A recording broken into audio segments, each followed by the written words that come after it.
Welcome to St. Anthony of Padua Parish, Singalong, Manila. Our live streaming will begin in a few moments.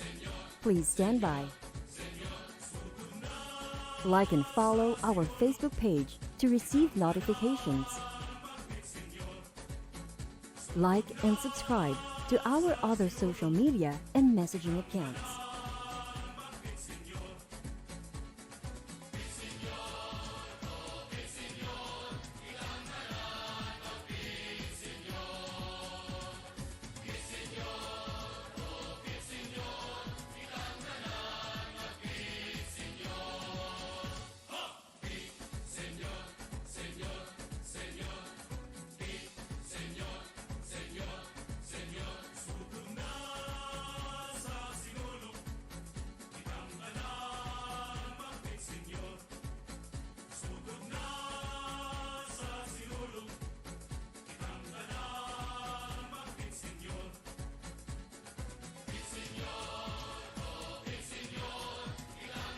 Please don't forget to share this video.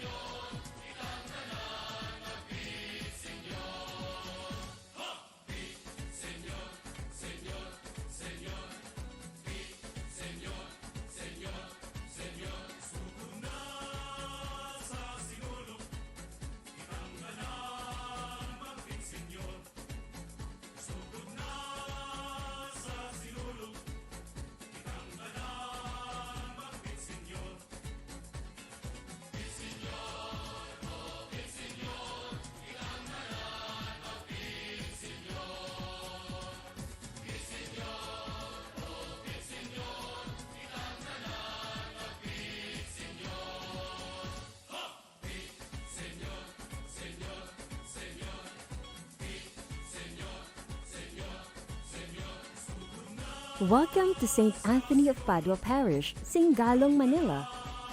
Our live streaming will begin in a few moments. Please stand by.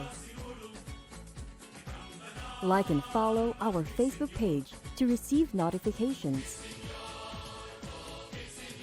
Like and subscribe to our other social media and messaging accounts.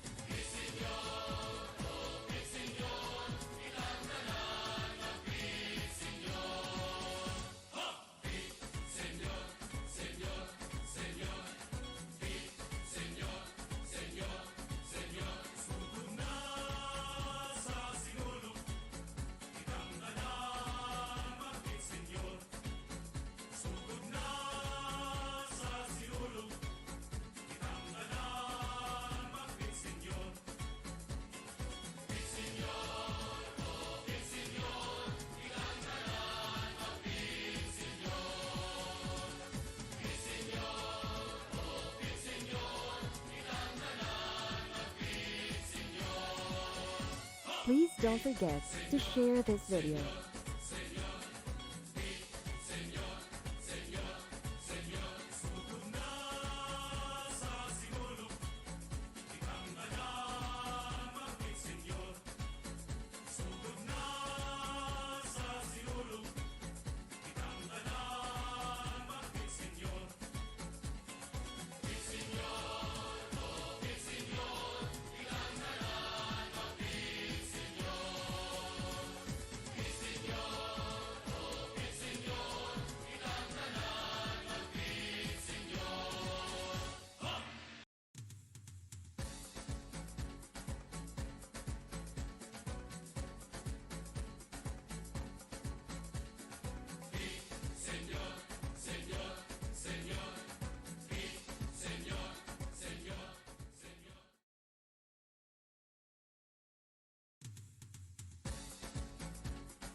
Magandang gabi po mga kapatid.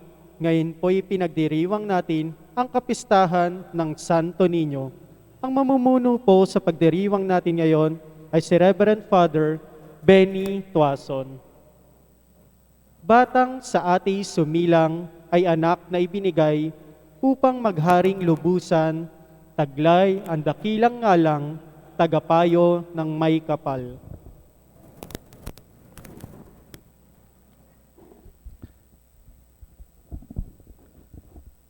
Sa ngalan ng Ama, ng Anak at ng Espiritu Santo, Amen. sumainyo ang Panginoon. At sumayo rin. Sadyang malalim at laganap ang debosyon ng mga Pilipino sa Santo Niño. Kaya't binigyan ng kaukulang pahintulot ng Santo Papa na ipagdiwang natin ang kapistahang ito tuwing ikatlong linggo ng Enero. Sa kapistahang ito, inaanyayahan tayong alamin ang hiwaga ng kabataan. Nangangahulugan ito ng pagtataglay ng isang kaloobang bukas na pagtanggap sa kalooban ng Diyos ng walang pasubali o pag-iimbot. Gayon din ang paglilingkod natin sa Panginoon alang-alang sa ating kapwa. Na tayo tumahimik sandali at pagsisiha ng ating mga kasalanan bilang paghahanda sa ating pagdiriwang. Inaamin ko sa makapangyarihang Diyos at sa inyo mga kapatid, na lubha akong nagkasala sa isip, sa salita, at sa gawa, at sa aking pagkukulang. Kaya isinasamo ko sa mahal na Birheng Maria, sa lahat ng mga anghel at mga banal, at sa inyo mga kapatid, na ako'y panalangin sa Panginoong ating Diyos. Kaawaan tayo ng makapangyarihang Diyos, patawarin sa ating mga kasalanan, at patnubayan sa buhay na walang hanggan. Amen. Panginoon, kaawaan mo kami. Panginoon, kaawaan mo kami. Kristo, kaawaan mo kami. Kristo, kaawaan mo kami. Panginoon, kaawaan mo kami. Panginoon, kaawaan mo kami. Papuri sa Diyos sa kaitaasan at sa lupa ay kapayapaan sa mga taong kinalulugdan niya. Pinupuri ka namin, dinarangal ka namin, sinasamba ka namin, ipinagbubunyi ka namin, pinasasalamatan ka namin dahil sa dakila mong angking kapurihan. Panginoong Diyos, Hari ng langit, Diyos amang makapangyarihan sa lahat, Panginoong Jesucristo, bugtong na anak, Panginoong Diyos, Kordero ng Diyos, anak ng Ama. Ikaw na nag-aalis ng mga kasalanan ng sanlibutan, maawa ka sa amin. Ikaw na nag-aalis ng mga kasalanan ng sanlibutan, tanggapin mo ang aming kahilingan. Ikaw na naluluklok sa kanan ng Ama, maawa ka sa amin. Sapagkat ikaw lamang ang banal, ikaw lamang ang Panginoon, ikaw lamang o Jesucristo ang kataas-taasan, kasama ng Espiritu Santo, sa kadakilaan ng Diyos Ama. Amen. Ama naming makapangyarihan, ang iyong anak na Diyos na totoo ay naging sanggol noong siya ay naging tao namang totoo.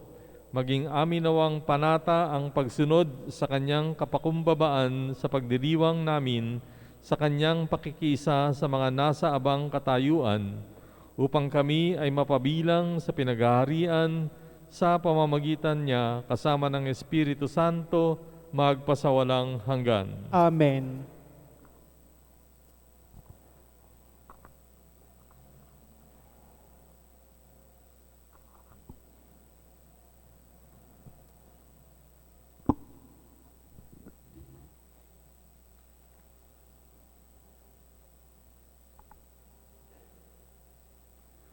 Pagbasa mula sa aklat ni Propeta Isaías. Nakatanaw ng isang malaking liwanag, ang bayang malaon ng nasa kadiliman. Namanaag na ang liwanag sa mga taong namumuhay sa lupaing balot ng dilim. Iyong pinasigla ang kanilang pagdiriwang, dinagdagan mo ang kanilang tuwa. Tulad ng mga tao sa panahon ng anihan, tulad ng mga taong naghahati ng nasamsam na kayamanan. Nilupig mo ang bansang umalipin sa iyong bayan, tulad ng pagkalupig sa hukbo ng Madian. Binali mo ang panghambalos ng mga tagapagpahirap sa kanila. Sapagkat ang panyapak ng mga mandirigma, ang lahat ng kasuotang tigmak sa dugo ay susunugin. Sapagkat ipinanganak para sa atin ang isang sanggol na lalaki. Ibinigay ang isang anak sa atin at siya ang mamamahala sa atin. Siya ang kahangahangang tagapayo, ang makapangyarihang Diyos, walang hanggang Ama, ang prinsipe ng kapayapaan. Malawak na kapangyarihan at walang hanggang kapayapaan ang ipagkakaloob sa trono ni David at sa kanyang paghahari, upang matatag ito at papanatilihin sa katarungan at katuwiran, ngayon at magpakailanman. Isasagawa ito ng makapangyarihang Panginoon. Ang salita ng Diyos. Salamat sa Diyos. Kahit sa ay namamalas, tagumpay ng nagliligtas. Kahit sa ay namamalas, tagumpay ng nagliligtas. Umawit ng bagong awit at sa puon ay ialay, pagkat yaong ginawa niya ay kahangahangang tunay. Sa sariling lakas niya at taglay na kabanalan, walang hirap na natamo, yaong hangad na tagumpay. Kahit sa ay namamalas, tagumpay ng nagliligtas. Ang tagumpay niyang ito'y siya na rin ang naghayag. Sa harap ng mga bansay nahayag ang pagliligtas. Ang pangako sa Israel, lubos niyang tinutupad. Kahit sa ay namamalas, tagumpay ng nagliligtas. Tapat siya sa kanila at ang pag-ibig ay wagas. Ang tagumpay ng ating Diyos kahit saan ay namalas. Magkaingay na may galak, yaong lahat sa daigdig. Ang puon ay buong galak na purihin sa pag-awit. Kahit sa ay namamalas, tagumpay na nagliligtas. Sa saliw ng mga lira iparinig yaong tugtog, at ang puon ay purihin ng tugtuging maalindog. Tugtugin din ng trompeta na kasaliw ang tambuli, magkaingay sa harapan ng puon na ating hari. Kahit sa ay namamalas, tagumpay ng nagliligtas.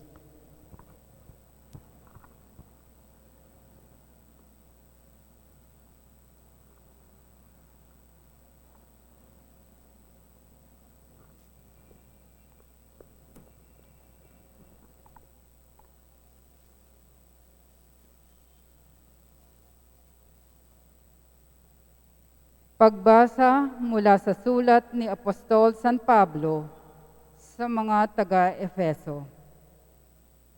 Mga kapatid, magpasalamat tayo sa Diyos at Ama ng ating Panginoong Hesukristo.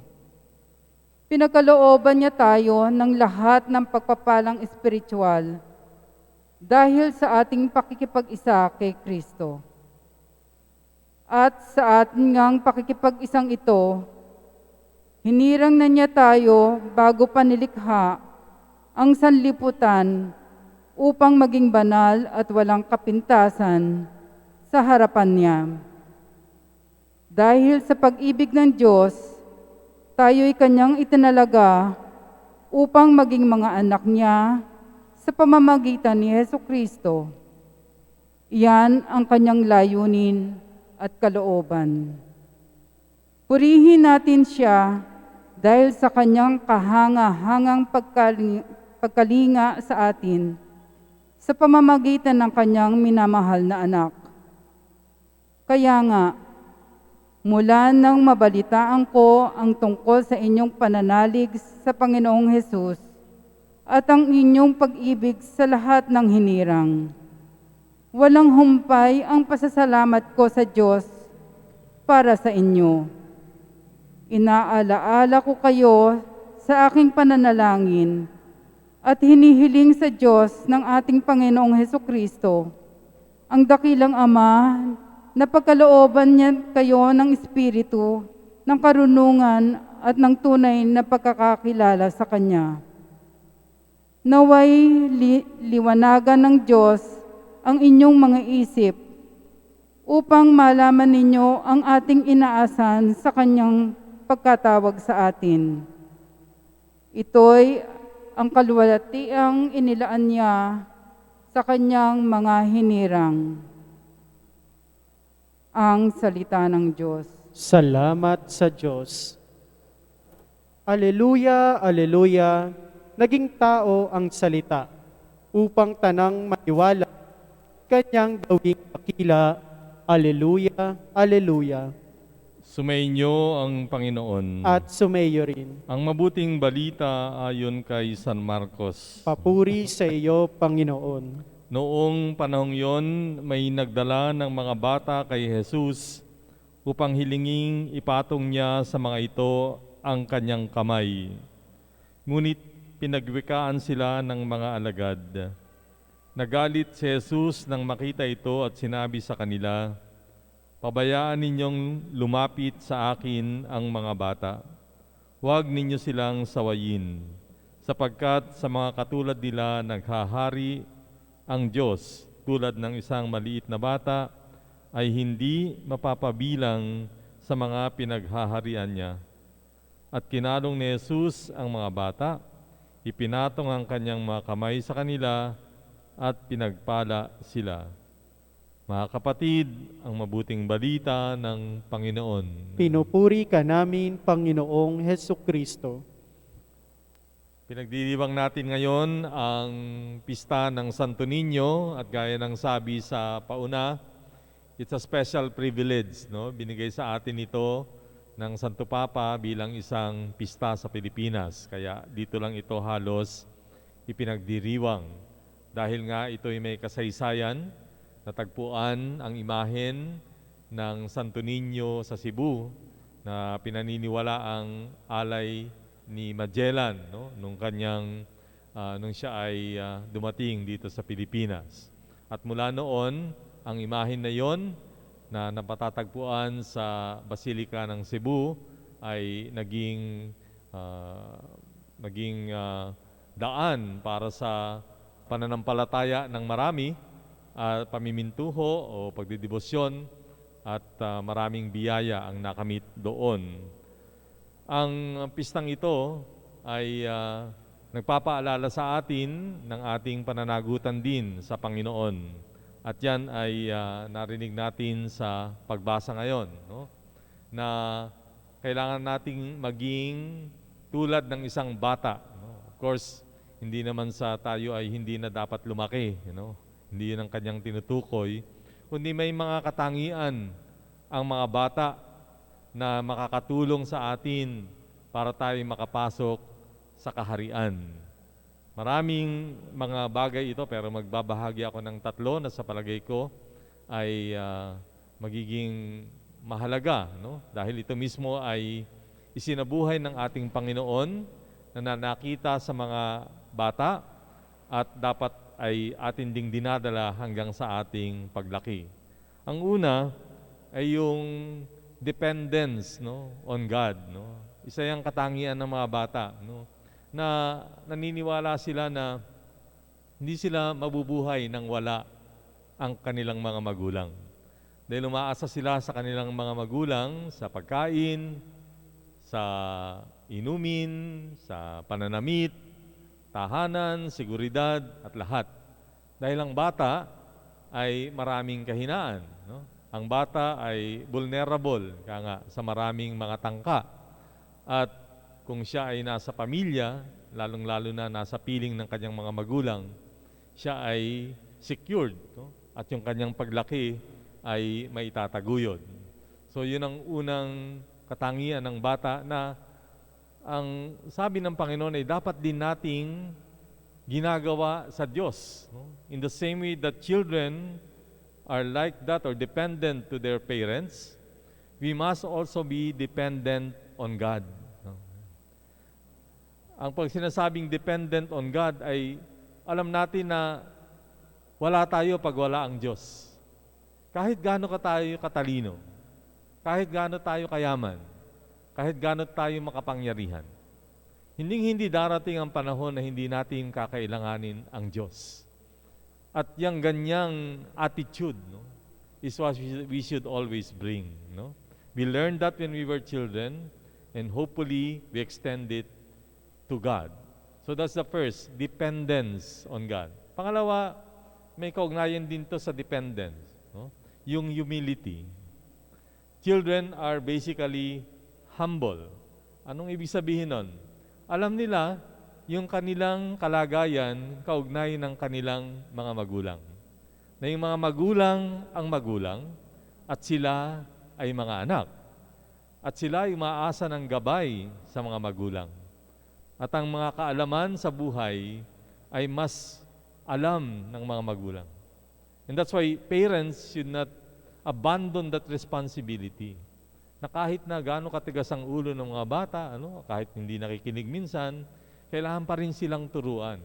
Kasi bilang mga magulang, dahil sa ating karanasan, ay marami tayong maibabahagi sa kanila.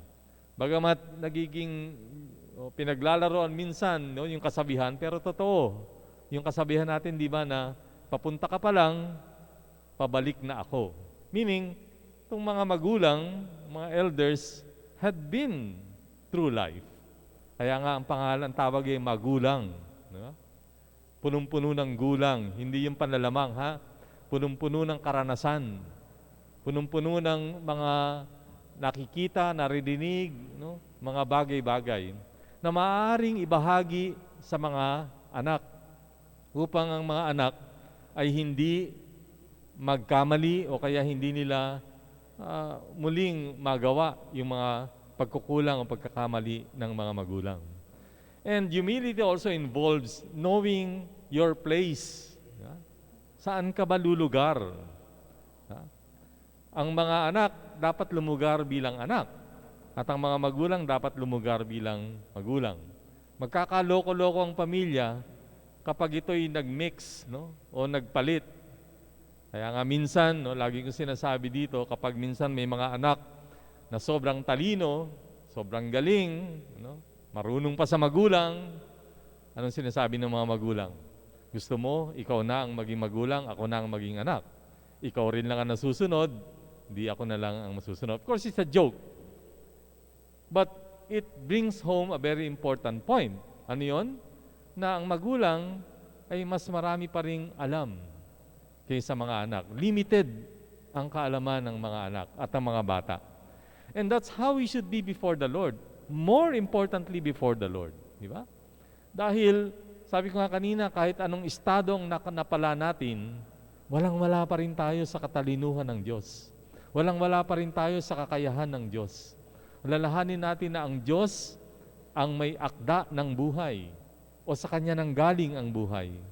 Kung kaya't maganda na ating siyang sinusunod, ating siyang pinakikinggan, at tayo ay nasa lugar natin bilang nilalang dahil ang Diyos ang may lalang. And the third is, nasabi ko na rin, and also related to this, ang mga bata, karaniwan ay masunurin. They have no choice, actually. Dahil nga sila ay umaasa sa kagalingan, karunungan, karanasan ng mga magulang, kapag may sinabi, mas makabubuti sa mga bata na sundin ang magulang. And in most cases, di ba, kapag hindi sinunod, merong nangyayaring masama.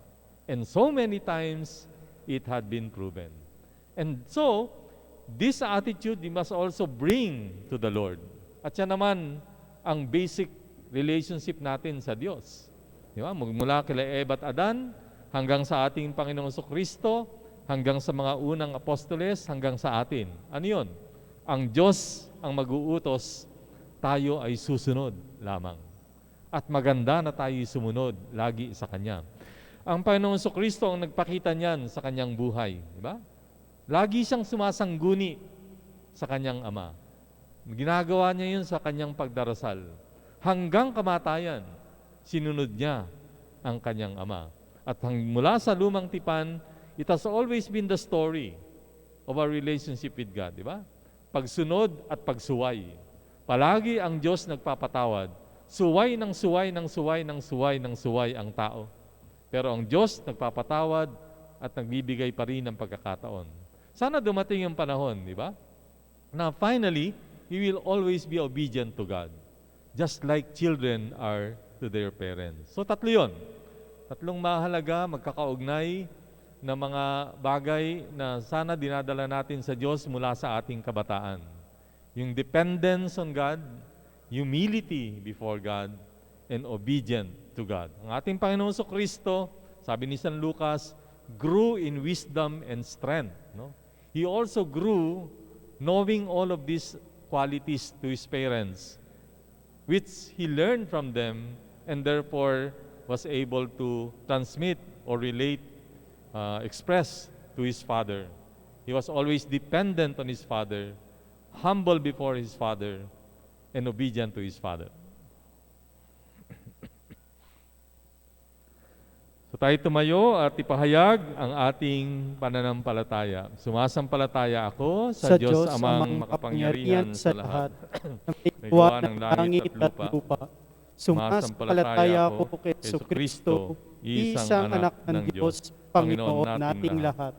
Nagkatawang tao siya, lalang ng Espiritu Santo, pinanganak ni Santa Mariang Birhen, pinagpakasakit ni Poncio Pilato, ipinako sa krus, namatay, inilibing, nanawag sa kinaroroonan ng mga yumao, nang may katlong araw na buhay na maguli, umakyat sa langit, naluluklok sa kanan ng Diyos Amang makapangyarihan sa lahat. Doon magmumulang paririto, tukom sa nangabubuhay at nangamatay na tao. Sumasampalataya naman ako sa Diyos Espiritu Santo, sa banal na simbahang katolika, sa kasamahan ng mga banal, sa kapatawaran ng mga kasalanan, sa pagkabuhay ng muli ng nangamatay na tao, at sa buhay na walang hanggan. Amen. Dumulog tayo sa Diyos upang kalugdan niya tayo tulad ng isang batang lumalapit sa kanyang mapagmahal na Ama. Sa bawat dalangin, ating itutugon, Diyos aming Ama, pakinggan mo kami. Diyos aming Ama, pakinggan mo kami. Maging modelo nawa ng kababaang loob ang mga pinuno ng simbahan upang tuluyang masalamin ang mabuting balita sa kanilang paglilingkod. Manalangin tayo. Diyos aming Ama, pakinggan mo kami. Umunlad nawa ang mga adhikain ng mga pinuno ng ating pamahalaan upang lalong mapahalagahan ang kapakanan ng bawat isa. Manalangin tayo. Diyos aming Ama, pakinggan mo kami. Mapakinggan nawa ng aming lipunan ang mga aba at lubos na nangangailangan upang madama nilang sila'y mahalaga sa Diyos. Manalangin tayo. Diyos aming Ama, pakinggan mo kami. Lumago nawa kami bilang mga deboto ng Santo Niño sa pamamagitan ng aming pagtulong sa mga kabataang nagdurusa dahil sa kapabayaan ng mga taong marapat kumalinga sa kanila. Manalangin tayo. Diyos aming Ama, pakinggan mo kami. Maging maligaya nawa ang mga kapatid naming pumanaw sa buhay na ipinangako mo sa kanila, O Diyos. Manalangin tayo. Diyos aming Ama, pakinggan mo kami. Sa ilang sandali ng katahimikan, amin ding ipinapanalangin ang iba pang mga pangangailangan ng aming pamayanan, pati na rin ang aming pansariling mga kahilingan. Manalangin tayo. Diyos aming Ama, pakinggan mo kami. Panginoon, patuloy mo nawa kaming bigyan ng kalakasan at pag-asa sa aming paglalakbay patungo sa iyo. Hinihiling namin ito sa pamamagitan ni Kristong aming Panginoon. Amen.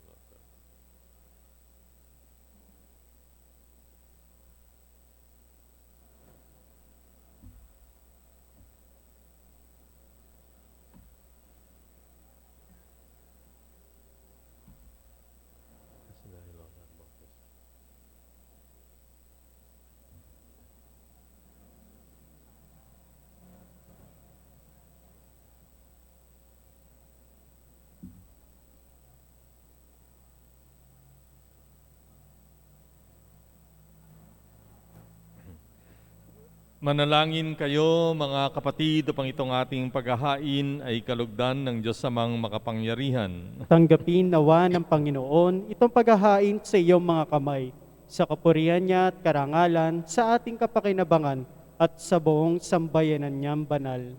Ama naming lumikha, sa pagdiriwang namin sa kapistahan ng banal na sanggol, paunlakan mo ang aming pagdulog upang ganapin ang kanyang paghahain at ang kinamtan niyang kapatawaran ay pakinabangan namin sa pamamagitan niya kasama ng Espiritu Santo magpasawalang hanggan. Amen. Sumainyo ang Panginoon. At sumayo rin. Nasa Diyos ang inyong puso at diwa. Tinaas na namin sa Panginoon. Pasalamatan natin ang Panginoong ating Diyos. Marapat na siya ay pasalamatan. Ama naming makapangyarihan, tunay ngang marapat na ikaw ay aming pasalamatan sa pamamagitan ni Jesucristo na aming Panginoon. Dating lingid sa amin ay naging hayag na kapiling, dating kapiling mo ngayon ay naging kapwa namin, sa amin ay nakikisama siyang mabuti upang sa piling mo ay maitampok niya kami. Ang sangkatauhang nawalay sa iyo noon ay kanyang pinipisang muli sa iyo ngayon upang ang napinsala noong sanlibutan ay magkaroon ngayon ng bagong kaayusan. Kaya kaisa ng mga anghel na nagsisiawit ng papuri sa iyo ng walang humpay sa kalangitan, kami nagbubunyi sa iyong kadakilaan. Santo, Santo, Santo, Panginoon Diyos na mga hukbo, napupuno ang langit at lupa ng kadakilaan mo. Hosana sa kitaasan. Pinagpala ang naparirito sa ngalan ng Panginoon. Hosana sa kitaasan. Ama naming banal, ikaw ang bukal ng tanang kabanalan, kaya't sa pamamagitan ng iyong Espiritu, gawin mong banal ang mga kaloob na ito upang para sa amin ay maging katawan at dugo ng aming Panginoong Hesukristo. Bago niya pinagtiisang kusang loob na maging handog, hinawakan niya ang tinapay, pinasalamatan kanya, pinaghati-hati niya iyon, niabot sa kanyang mga alagad at sinabi, "Tanggapin ninyong lahat ito at kanin, ito ang aking katawan na ihahandog para sa inyo."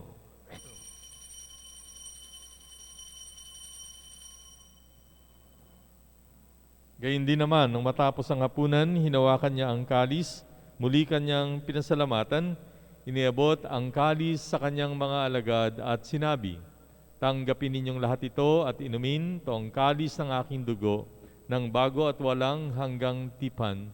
Ang aking dugo na ibubuhos para sa inyo at para sa lahat, sa ikapagpapatawad ng mga kasalanan. Gawin ninyo ito sa pag-alaala sa akin."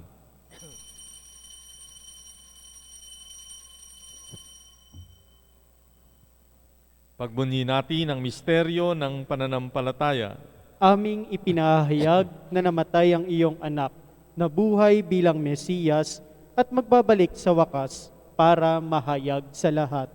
Ama, ginagawa namin ngayon ang pag-alaala sa pagkamatay at muling pagkabuhay ng iyong anak, kaya tiniaalay namin sa iyo ang tinapay na nagbibigay buhay at ang kalis na nagkakaloob ng kaligtasan. Kami nagpapasalamat dahil kami ay iyong minarapat na tumayo sa harap mo para maglingkod sa iyo. Sinasamo namin kaming magsasalo-salo sa katawan at dugo ni Kristo ay mabuklod sa pagkakaisa sa pamamagitan ng Espiritu Santo. Amalingapin mo ang iyong simbahang laganap sa buong daigdig. Puspusin mo kami sa pag-ibig. Kaysa ni Francisco na aming Papa, ni Broderick na aming tagapangasiwa at ng Tanang Kaparian. Alalahanin mo rin ang mga kapatid naming nahimlay nang may pag-asang sila'y muling mabubuhay, gayon din ang lahat ng mga pumanaw. Kaawaan mo sila at patuloyin sa iyong kaliwanagan. Kaawaan mo at pagindapatin kaming lahat na makasalo sa iyong buhay na walang wakas. Kaisa ng mahal na Birheng Maria na ina ng Diyos, ni San Jose na kanyang esposo, kaysa ng mga apostol at ng lahat ng mga banal na namuhay dito sa daigdig ng kalugod-lugod sa iyo, may pagdiwang nawa namin ang pagpupuri sa ikararangal mo sa pamamagitan ng iyong anak na aming Panginoong Hesukristo. Sa pamamagitan ni Kristo, kasama niya at sa Kanya, ang lahat ng parangal at papuri sa iyo, Diyos amang makapangyarihan, kasama ng Espiritu Santo, magpasawalang hanggan. Amen. sa tagubilin ng mga nakagagaling na utos at turo ni Jesus na Panginoon natin at Diyos, pahayag natin ng lakas loob. Ama namin, sumasalangit ka, sambahin ang ngalan mo, mapasa amin ang kaharian mo, sundin ang loob mo dito sa lupa para nang sa langit. Bigyan mo kami ngayon ng aming kakanin sa araw-araw, at patawarin mo kami sa aming mga sala, para nang pagpapatawad namin sa nagkakasala sa amin. At huwag mo kaming ipahintulot sa tukso, at iadya mo kami sa lahat ng masama. Hinihiling namin na kami ay iadya sa lahat ng masama, pagkalooban ng kapayapaan araw-araw, iligtas sa kasalanan, ilayo sa lahat ng kapahamakan samantalang aming pinananabikan ang dakilang araw ng pagpapahayag ng tagapagligtas naming si Jesucristo. Sapagkat iyo ang kaharian at ang kapangyarihan at ang kapurihan magpakailanman. Amen. Panginoong Jesucristo, sinabi mo sa iyong mga apostol, kapayapaan ang iniiwan ko sa inyo, ang aking kapayapaan ang binibigay ko sa inyo. Tunghayan mo ang aming pananampalataya at huwag ang aming pagkakasala. Pagkalooban mo kami ng kapayapaan at pagkakaisa ayon sa iyong kalooban, kasama ng Espiritu Santo, magpasawalang hanggan. Amen. Ang kapayapaan ng Panginoon ay sumainyong lahat. At sumayo rin. Bigayan kayo ng kapayapaan sa isa't isa.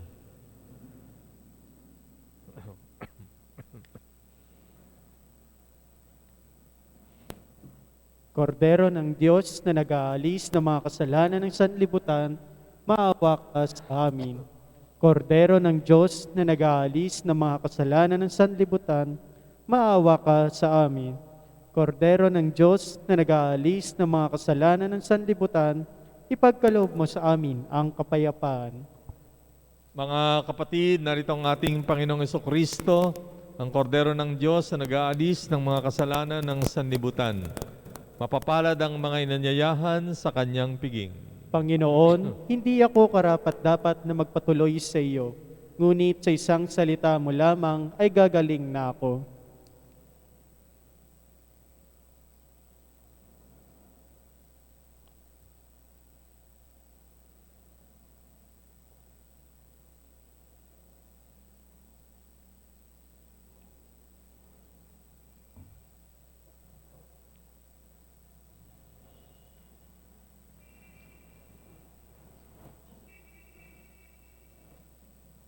Antipona sa komunyon.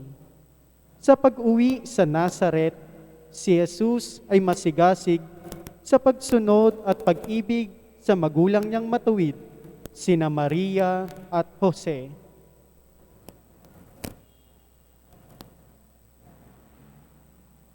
Komunyon espiritual. Aking Jesus, nananalig akong ikaw ay nananahan sa pinakabanal na sakramento. Mahal kita ng higit sa lahat ng bagay at nais kong tanggapin ka sa aking kaluluwa. Subalit, sa sandaling ito, ikaw ay hindi ko matatanggap sa banal na komunyon. Naway tanggapin kita ng espiritual sa aking pagnanais na ito at pumasok sa aking puso. Niyayakap kita na parang naririto sa akin at pinagkakaisa ko ang sarili sa iyo. Huwag hayaang mawalay ako sa iyo. Amen.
Manalangin tayo.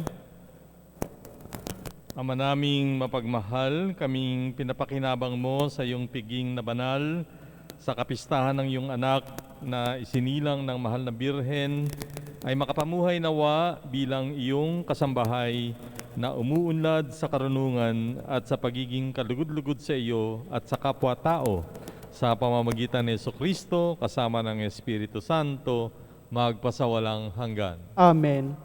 Magsiluhod pong lahat para sa panalangin para sa mga bata. Ama naming mapagmahal, kaming pinapakinabang mo sa iyong piging na banal, sa kapistahan ng iyong anak na isinilang ng mahal na birhen, ay makapamuhay nawa bilang iyong kasambahay na umuunlad sa karunungan at sa pagiging kalugod-lugod sa iyo at sa kapwa-tao, sa pamamagitan ni Jesucristo, kasama ng Espiritu Santo, magpasawalang hanggan. Amen. Sa kapistahan ng Santo Niño at sa pagdiriwang ng araw ng banal na pagkabata, hilingin natin ang pagpapala ng Diyos para sa mga batang ito upang sila ay lumago sa pananampalataya, pag-asa at pag-ibig. Kaya Panginoon naming Diyos, noong ang iyong anak na si Jesus ay nagkatawang tao, siya ay pinanganak ng Birheng Maria, lumaking malusog, matalino at kalugod-lugod sa Diyos at naging masunurin sa kanyang mga magulang. Tinanggap niya ang mga bata, kinalong, pinagpala at ginawang halimbawa sa mga naglalayong mapabilang sa iyong kaharian. Sinasamo namin, Panginoon, na pagpalain mo ang mga bata na iniahabilin ng inang simbahan sa iyong kalinga. Naway pagpalain mo sila upang sila ay lumago sa pananampalatayang Kristiyano at sa kapangyarihan ng Espiritu Santo ay maging mga saksi ni Kristo sa buong mundo sa pagpapahayag at pagtatanggol sa kanilang pananampalataya. Pagkalooban mo sila ng malulusog na pangangatawan at katulad ng iyong anak, maging masunurin nawa sila sa kanilang mga magulang at lumaking malusog, matalino at kalugod-lugod sa iyo sa kanilang kapwa. Hinihiling namin ito sa pamamagitan ni Jesucristong aming Panginoon. Amen. Magsiupo po ang lahat para sa mga palatastas.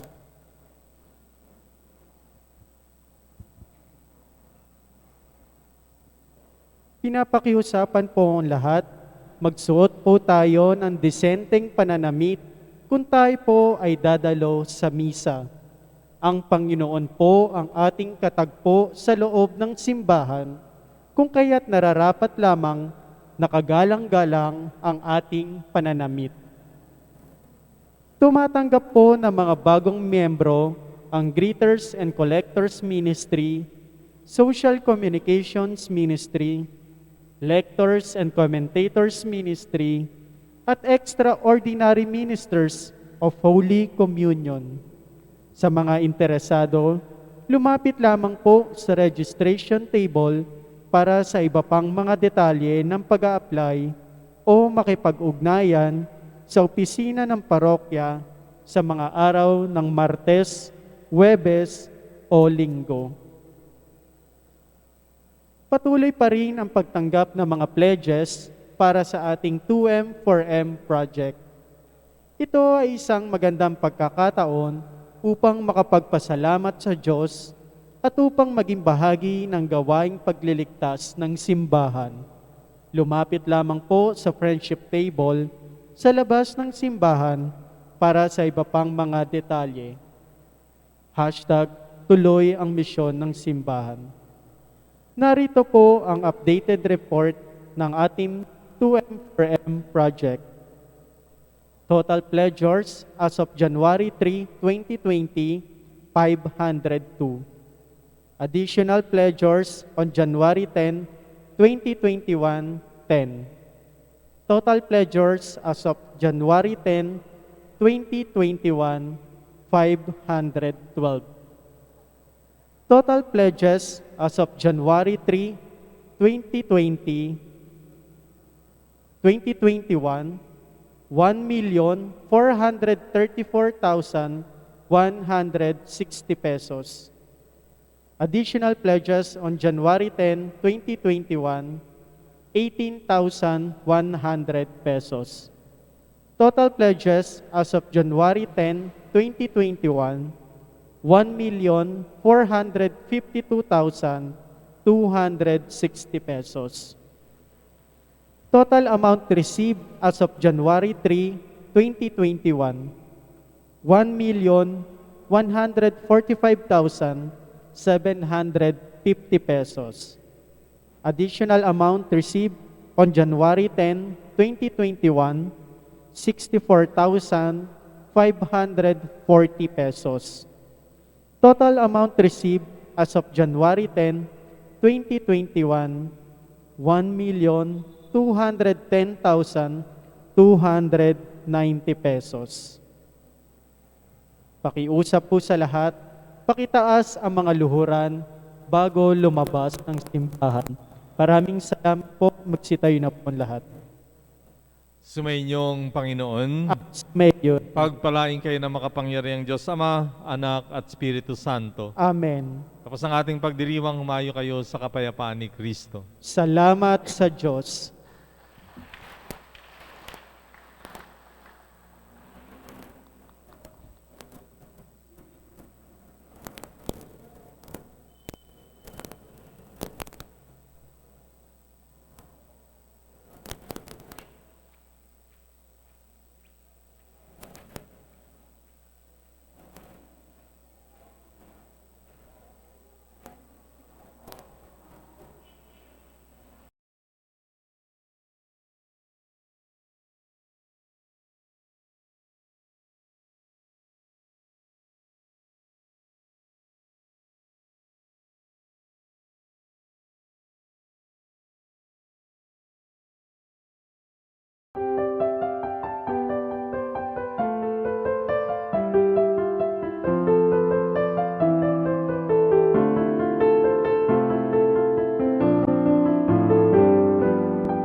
Sa ngalan ng Ama at ng Anak at ng Espiritu Santo. Amen. O San Antonio, pinili ka ng Diyos na ipabatid sa daigdig ang iyong kabanalan upang maakit ang marami sa paggawa ng mga kabutihan. Hilingin mo sa sanggol na si Jesus na hawak mo sa iyong bisig ang mahigpit ko ngayong pangangailangan.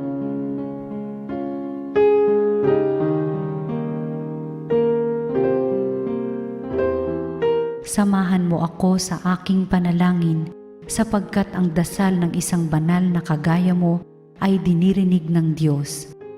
Pagkalooban nawa ako ng Panginoon ng tanda ng kanyang pagmamahal, pagkalinga at paggabay. Sa tulong mo, naway ipagkaloob niya sa akin ang kaganapan ng buhay at ang pag-ibig na walang hanggan. Amen.